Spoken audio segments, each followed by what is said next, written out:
प्रदेश के पूर्व सीएम कल्याण सिंह आज पंचतत्व में विलीन हो गए। बुलंदशहर के नरौरा में कल्याण सिंह का पूरे राजकीय सम्मान के साथ अंतिम संस्कार कर दिया गया। इस दौरान मुख्यमंत्री योगी, रक्षा मंत्री राजनाथ सिंह, स्मृति ईरानी समेत भाजपा के कई दिग्गज मौजूद रहे। सभी लोगों ने दिवंगत कल्याण सिंह को अपने श्रद्धा सुमन अर्पित किए।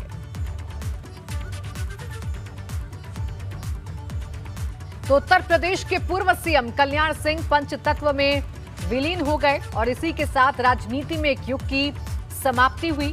सभी ने अपने जननेता, अपने महानायक को नम आंखों से विदाई दी और जिस तरीके का जनसैलाब आज बुलंदशहर के नरौरा की सड़कों पर उमड़ा, उसे देखकर साफ तौर पर अंदाजा लगाया जा सकता है कि कल्याण सिंह किस कद के नेता थे और अपने समर्थकों में किस तरीके की पैठ थी, लोगों से किस तरीके का उनका जुड़ाव था और उनके कार्यकाल को किस तरीके से याद किया जाता रहेगा। आपको बता दें कि 2 बार उत्तर प्रदेश के मुख्यमंत्री रहे कल्याण सिंह और अपने दोनों ही कार्यकाल के दौरान कुछ ऐसे अभूतपूर्व फैसले कल्याण सिंह की तरफ से लिए गए जिसकी वजह से वो हमेशा यादों में रहेंगे।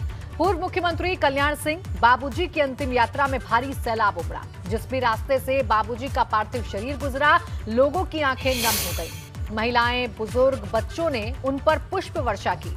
कई घंटों तक लोग अलीगढ़ के स्टेडियम से बुलंदशहर के नरौरा घाट तक सड़कों के दोनों तरफ खड़े थे। सुबह 9 बजे से शुरू हुई ये यात्रा शाम 3 बजे नरौरा घाट पहुंची। घाट पर पूर्व सीएम को श्रद्धांजलि देने के लिए जनसैलाब उमड़ पड़ा। देखिए, हम तस्वीरें भी आपको दिखा रहे हैं। 3 तस्वीरें हैं और इन तीनों ही तस्वीरों को देखकर आप अंदाजा लगाइए कि किस तरीके से आज अंतिम विदाई कल्याण सिंह को दी गई। इससे पहले यूपी के मुख्यमंत्री योगी आदित्यनाथ और उत्तराखंड के सीएम पुष्कर सिंह धामी समेत कई बड़े नेताओं ने पूर्व सीएम को श्रद्धांजलि अर्पित की। तो देखिए, कई दिग्गज आज पूर्व सीएम कल्याण सिंह को श्रद्धांजलि अर्पित करने के लिए, उनके अंतिम दर्शन करने के लिए, उनकी अंतिम यात्रा में शरीक होने के लिए पहुंचे। मुख्यमंत्री योगी आदित्यनाथ तो लगातार 2 दिन से साथ हैं पार्थिव शरीर के, हर एक कामकाज में बढ़ चढ़कर हिस्सा ले रहे हैं। तो वहीं उत्तराखंड के सीएम पुष्कर सिंह धामी भी आज पहुंचे, श्रद्धा सुमन अर्पित किए।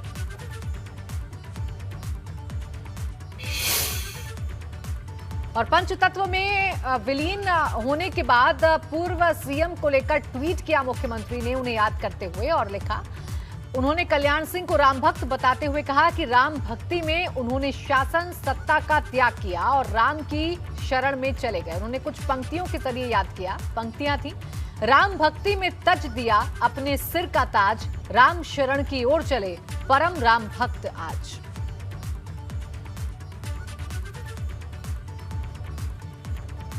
तो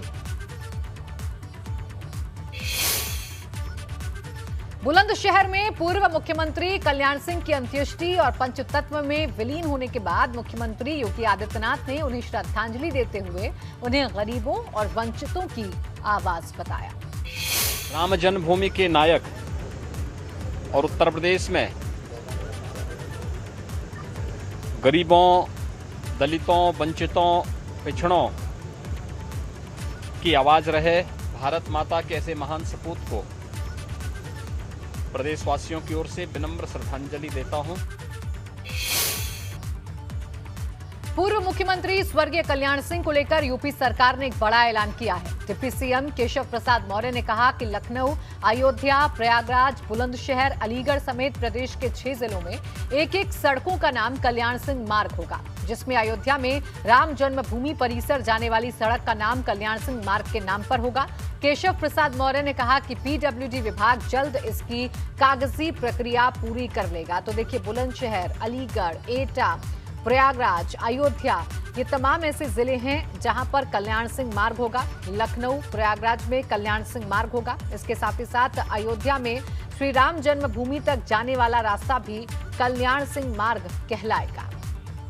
राम भक्त, राष्ट्र भक्त, हिंदू हृदय सम्राट, गरीबों के, पिछड़ों के, दलितों के, वंचितों के हितैषी थे। उन्होंने अपना सारा जीवन और अपनी संपूर्ण राजनीति का जो निष्कर्ष है वह भगवान श्री राम के लिए और देश का प्रदेश के लिए समर्पित किया। आज यह सच है कि अयोध्या जी सहित लखनऊ में भी, अलीगढ़ में भी, बुलंदशहर में भी, एटा में भी, प्रयागराज में प्रमुख जो मार्ग है वो बाबूजी कल्याण सिंह जी मार्ग के नाम से आगे जाना जाएगा। दिवंगत कल्याण सिंह का पार्थिव शरीर अब पंचतत्व में विलीन हो चुका है, लेकिन वो यादों में हमेशा अमर रहेंगे। इस बीच अब अयोध्या के संत समाज की ओर से कोई कल्याण सिंह के नाम पर हिंदू हाउस बनाने तो कोई उनके भव्य प्रतिमा लगाए जाने की मांग कर रहा है। अयोध्या के साधु संतों में खुशी है। एक मांग और भी है हमारी साधु संतों की अयोध्या से कि अयोध्या में बाबूजी के नाम पर कम से कम एक हिंदू हाउस बने, जिसमें 1000 हिंदू जनमानस जो बाहर से आते हैं घूमने के लिए उनकी निःशुल्क रुकने की व्यवस्था हो। उसमें एक ऊंची स्टेचू लगाए जाएं कि जो हिंदू जनमानस अयोध्या आए दर्शन करने के लिए वो देखे कि ये हिंदू हृदय सम्राट है, जिनकी देन है कि आज अयोध्या में भव्य दिव्य राम जन्मभूमि मंदिर बन रहा है, क्योंकि उन्होंने अथक प्रयास किया था। ऐसे व्यक्ति के लिए जो कुछ भी किया जाए, जितना भी किया जाए वो भी कम होगा। उनके नाम से मार्ग हो और उनकी एक विशाल प्रतिमा स्थापित हो, जिससे लोग उनको देख करके ये स्मरण करें कि यही महापुरुष हैं जिन्होंने आंदोलन किया, आंदोलन के माध्यम से और भगवान श्री राम के पक्ष में आदेश हुआ और मंदिर का निर्माण हो रहा है। अब भव्य दिव्य मंदिर बनकर के तैयार हो रहा है। देश में जातियों की जनगणना कराने की मांग को और तेज करते हुए आज बिहार के सीएम नीतीश कुमार की अगुवाई में एक सर्वदलीय प्रतिनिधि मंडल ने प्रधानमंत्री नरेंद्र मोदी से दिल्ली में मुलाकात की और देश में जल्द से जल्द जातियों के आधार पर जनगणना कराने की मांग की। जातियों की जनगणना कराने की मांग करने वाले सर्वदलीय प्रतिनिधि मंडल में बिहार के मुख्यमंत्री नीतीश कुमार के साथ आरजेडी नेता तेजस्वी यादव समेत कई और दल के नेता शामिल थे। हालांकि प्रधानमंत्री से मुलाकात करने वाले नेताओं में सभी दलों के नेता बिहार के थे, लेकिन उत्तर प्रदेश में भी समाजवादी पार्टी, बहुजन समाजवादी पार्टी समेत तमाम छोटे बड़े क्षेत्रीय दल पूरे देश में जातीय जनगणना की मांग कर रहे हैं। इसके अलावा कांग्रेस और असदुद्दीन ओवैसी की पार्टी ने भी केंद्र सरकार से जातियों की जनगणना कराने की मांग की है।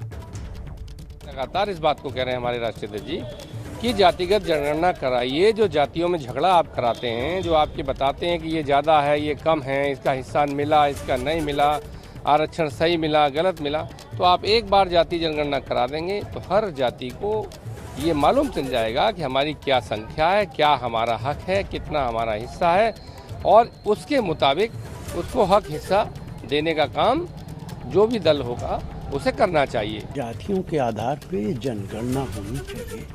अगर हिंदू और मुसलमान की जनगणना हो सकती है, दलित की हो सकती है, तो बाकी जातियों की क्यों नहीं हो सकती है? तमाम लोगों को पता होना चाहिए किस जाति की कितनी आबादी देश के अंदर है।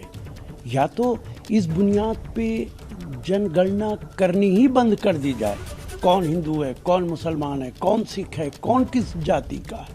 हकीकत ये है इस देश में कि जो 50% हैं उनको 27% क्यों आरक्षण मिल रहा है, जो 20% है उनको 50% क्यों मिल रहा है। ये कब हुआ था कास्ट का सेंसस? भारत की आज़ादी के बाद तो नहीं हुआ ना।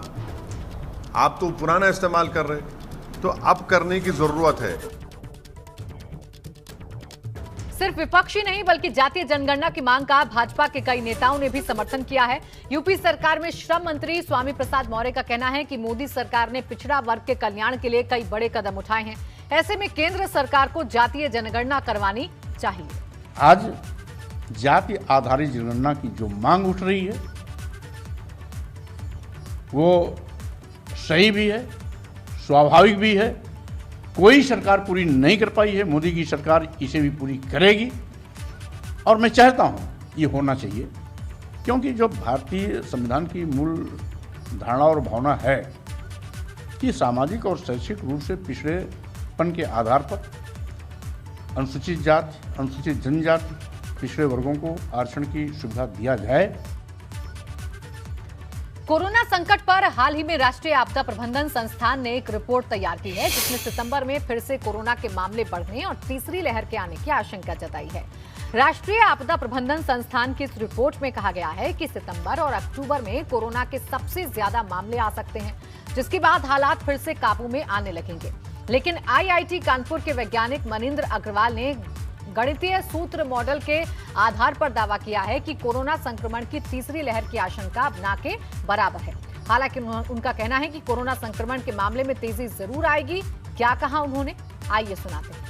अगस्त में संख्या बढ़नी प्रारंभ होगी, जो धीरे धीरे बढ़ेगी, अक्टूबर तक अपने अधिकतम स्तर पे जाएगी और फिर नीचे आने लगेगी। और ये अधिकतम स्तर भी कोई बहुत ऊंचा नहीं होगा, शायद 60-70 हज़ार इन्फेक्शन प्रतिदिन का होगा, जैसे अभी 40-45 हज़ार चल रहा है, उससे थोड़ा ज़्यादा। जो एक संभावना है जिसके बारे में अभी हम कुछ कह नहीं सकते कि वो वास्तव में होगा कि नहीं, वो है एक कोई नया पहले से भी ज़्यादा संक्रमण फैलाने वाला वेरिएंट आना।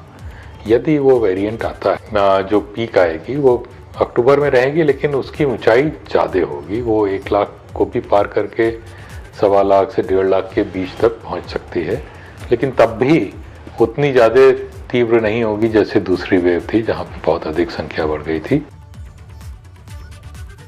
लखनऊ में आज से Muslim personal law board of India के 2 दिवसीय सम्मेलन की शुरुआत हुई, जिसमें मुस्लिम पर्सनल लॉ बोर्ड ने देश में बढ़ रही धार्मिक कट्टरता के खिलाफ राष्ट्रव्यापी जागरूकता अभियान चलाने का फैसला किया है। Muslim personal law board of India ने कहा कि सूफी इस्लाम की मजबूती से सांप्रदायिक सद्भावना कायम होगी। बैठक में बोर्ड के प्रतिनिधियों ने कहा कि धार्मिक कट्टरता देश को नुकसान पहुंचा रही है। ऐसे में मुस्लिम पर्सनल लॉ बोर्ड सद्भावना के लिए संवाद और समन्वय बनाने के लिए अभियान शुरू करेगा। मुस्लिम पर्सनल लॉ बोर्ड की 2 दिवसीय राष्ट्रीय कार्य समिति बैठक में 22 राज्यों के प्रतिनिधि मौजूद थे। इस सम्मेलन में उत्तर प्रदेश समेत कई और प्रदेशों के सूफी और दरगाहों के सज्जादशीन भी शामिल हुए। पर्सनल लॉ बोर्ड के इस 2 दिवसीय सम्मेलन में सुन्नी वक्फ बोर्ड की संपत्तियों, मॉब लिंचिंग का मुद्दा, अल्पसंख्यकों की सुरक्षा और मुस्लिम महिलाओं से जुड़ी समस्याओं पर भी चर्चा होगी। बैठक के पहले दिन मुस्लिम पर्सनल लॉ बोर्ड के अध्यक्ष कारी यूसुफ अजीजी और महासचिव मोइन अहमद ने प्रेस कॉन्फ्रेंस की और मुसलमानों में मुद्दों को उठाया। जो मुसलमान परेशान हाल है, जो मुसलमान तबका बिल्कुल पसमानदगी की हालत में है, ऐसे लोगों के लिए जो वक्फ की जायदाद, जो सुन्नियों की वक्फ की जायदाद है, इस जायदाद की हिफाजत हो और ये जायदाद की प्रॉपर्टी से जो बेहतरीन तरीके से उसका फ़ायदा जो है वहाँ प्रोजेक्ट रखा जाए या वहाँ एजुकेशन दिया जाए, जिससे गरीब मुसलमानों का, गरीब लड़कियों की शादी के इंतजामात में, इन तमाम मामलात में भला हो। कानपुर में सूफी इस्लामिक बोर्ड के राष्ट्रीय प्रवक्ता ने ममता बनर्जी सरकार के खिलाफ मोर्चा खोला है। मोहम्मद कौसर हसन मजीदी ने कहा कि पश्चिम बंगाल का तालिबानीकरण किया जा रहा है। सूफी समाज पर यहां हो रहे हमलों के खिलाफ उन्होंने कानपुर दक्षिण डीसीपी दफ्तर जाकर इसकी शिकायत की और ज्ञापन सौंपा। उन्होंने आरोप लगाया कि जिस तरह कश्मीर में हिंदू और सूफी समुदाय को भगाया गया, उसी तर्ज पर पश्चिम बंगाल का भी तालिबानीकरण किया जा रहा है। सूफी इस्लामिक बोर्ड की कोर कमेटी ने एक निर्णय लिया था। उस निर्णय के प्रकाश में सारे देश में आज सारे केंद्रीय वरिष्ठ पदाधिकारी जो जिस जनपद में रहते हैं वहाँ के अधिकारियों को एक ज्ञापन दे रहे हैं। ज्ञापन देने का तात्पर्य हमारा ये है कि पश्चिम बंगाल में ममता बनर्जी की सरकार में जिस तरह से लगातार सूफियों पर अत्याचार किया जा रहा है, सूफी परंपराओं का अपमान किया जा रहा है, सूफियों को मारा जा रहा है, उसके विरोध में कि जिस तरह से कश्मीर का तालिबानीकरण किया गया, तो क्या बंगाल का तालिबानीकरण किया जा रहा है। इसके विरोध में हम लोगों ने गृह मंत्री जी को ज्ञापन दिया है कि कृपया बंगाल में इस तरीके की और बल्कि पूरे देश में जिस तरह की घटनाएं हो रही हैं, सूफियों पर अत्याचार किया जा रहा है, इसको रोकने के लिए हम लोगों ने ये ज्ञापन दिया। यूपी में लगातार हो रही बारिश और कई जिलों में बाढ़ जैसे हालात की हम आपको 2 तस्वीर दिखाते हैं। आजमगढ़ की तस्वीरें आपको दिखाते हैं। आप देखेंगे किस तरीके से जो बारिश है वो तबाही का मंजर लेकर आ रही है। 2 तस्वीरें हैं आजमगढ़ और गाजियाबाद की। पहली तस्वीर आजमगढ़ की, जहां नदी के कटान और गांव में पानी भरा हुआ है, जिसकी वजह से ग्रामीण इलाकों में अब भी लोग पानी के बीच में ही दिन गुजारने को मजबूर हैं। जो दूसरी तस्वीर है वो गाजियाबाद की है, जहां हुई बारिश के बाद शहर में जगह जगह कई इलाकों में पानी भर गया और जल निकासी नहीं हो पाने की वजह से नगर निगम के दावों की पोल एक बार फिर से खुल गई।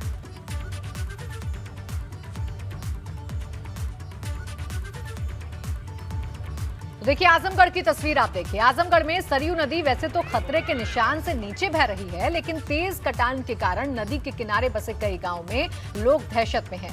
सैकड़ों एकड़ खेती की जमीन सरयू में समा चुकी है, लेकिन सबसे ज्यादा खतरा मठिया रिंग बांध का है। हालांकि बाढ़ खंड के अधिकारी का कहना है कि मठिया रिंग बांध पूरी तरह सुरक्षित है। दरअसल आजमगढ़ के उत्तरी क्षेत्र में सरयू नदी करीब 45 किलोमीटर के दायरे में बहती है और हर साल ये क्षेत्र बाढ़ प्रभावित रहता है, जिससे लोग पलायन के लिए मजबूर होते हैं। इस दौरान लोगों को एक जगह से दूसरी जगह जाने के लिए एकमात्र सहारा नाव ही होता है। तो वहीं यूपी के बलिया में पिछले कई दिनों से बाढ़ के बाद नदियों का जलस्तर भले ही कम होने लगा है, लेकिन अब भी बाढ़ प्रभावित लोगों की मुश्किलें कम होने का नाम नहीं ले रही हैं। बाढ़ प्रभावित इलाकों में लोग अब भी अपने घर बार बर्बाद हो जाने के बाद टाट के नीचे सिर छिपाने को मजबूर हैं।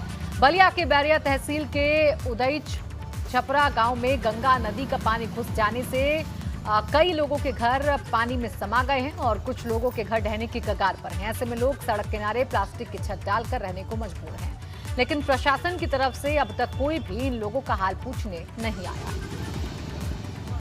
कुछ लोग पड़ोसी के घर ढह चुके हैं, हमारा घर है अभी खड़ा है लेकिन उसमें दरार फट चुका है, इसलिए डर की वजह से हम लोग वहाँ नहीं रहते हैं। रोड के किनारे पर प्लास्टिक टीन वगैरह लगाकर जैसे तैसे अपन गुजर कर रहे हैं।